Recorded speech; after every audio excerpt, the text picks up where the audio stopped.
The Bible doesn't say exactly how all the disciples died. We rely on tradition, church history that has been passed down for us to know that. So take this with a grain of salt, because obviously it's not in the Scriptures. But what we do know is that Peter would later be crucified.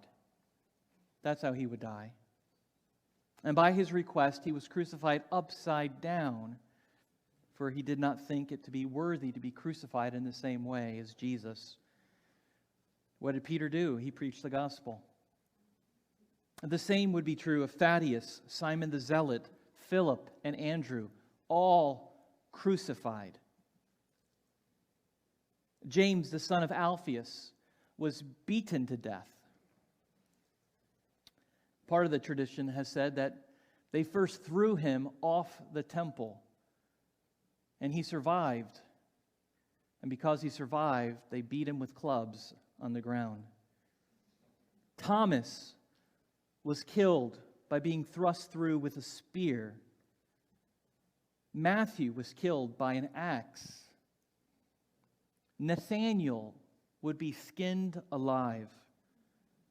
James would be beheaded by the sword.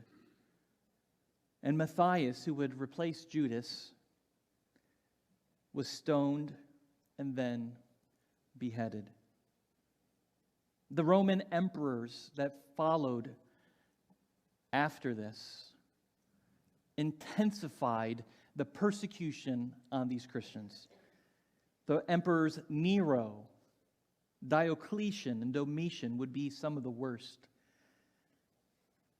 Underneath these Roman emperors, Christians who did not recant Christ were thrown to the lions for sport.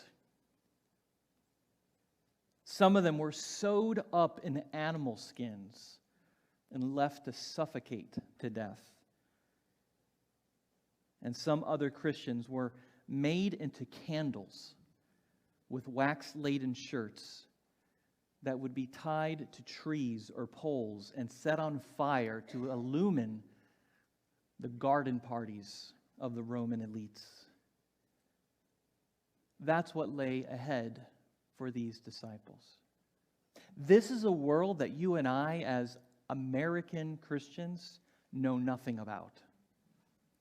We say that we're persecuted, but compared to these disciples, we have it very good.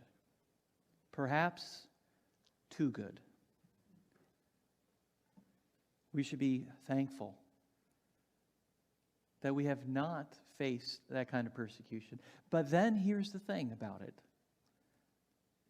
As you read the Scriptures and as you see church history unfold, the times of greatest persecution are the times where the gospel flourishes the most. And perhaps we've had it too easy. Perhaps we've been too lackadaisical. Why is the American church so apathetic? So lukewarm?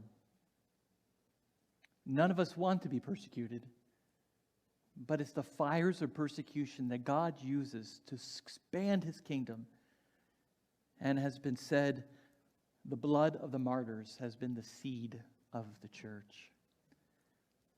So Jesus says here, if the world hates you, know that it has hated me before it hated you.